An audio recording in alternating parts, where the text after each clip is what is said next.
they finished cooking, and they're out here with their burgers. And we also have our judges back. This is Chef Mike Simon and my magazine's editor-in-chief. That's Liz Vaccarello, the tasty lady on the end there. Now, they've tasted each of the guys' burgers backstage. They've talked it over. I have no idea what they're about to say, but let's hit it. First up, we had the Frankenburger, right? Maurizio's burger went first. Frankenburger, that's this guy here. What did the judges think? Well, wait, first, all three burgers were spectacular. Hats off. Spectacular. Yeah, hats off. The Frankenburger, for me, I love the saltiness of the ham.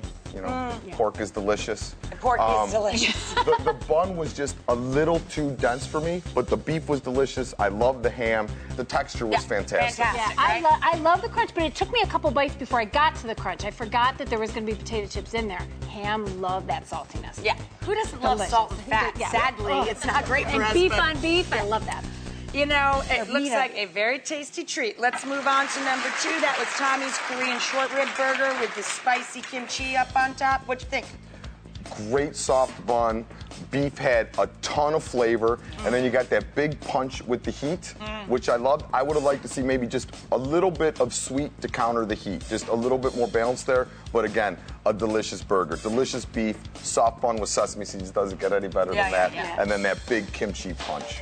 I can see why this is a crowd pleaser. Like it was getting all over my face and it's dripping and the hot. Wow, that comes on strong and you love that.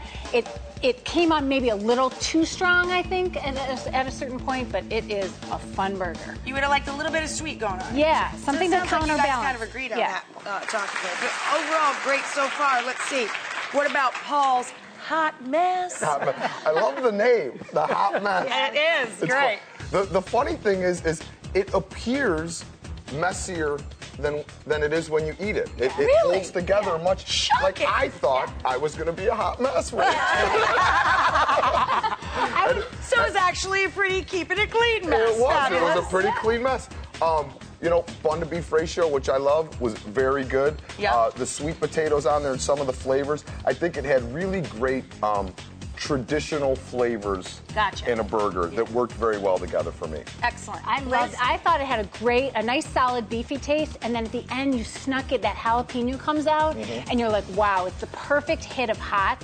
And I love that, you know, the fries, the side dishes are on the burger. Everything That's fun. is on the It's bun. like an That is event fun. on a plate. I loved it. An event on a plate. It's not bad. So, before we let one of these guys go home with some huge bragging rights, just a reminder to everybody, the winner is going to receive a trip for 2 to South Beach Wine and Food Festival down in Miami.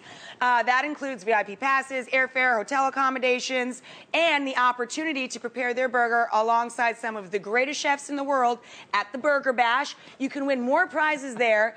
Plus, the recipe is going to be printed up in our magazine, so the whole world will get to see it in print. Judges, I'm almost afraid to hear because they all look so great. They all were great. Who's going home? Today's winner of the Battle of the Best Burger, the Burger King, is... 1, 2, 3. Hot Mess. Hot Mess!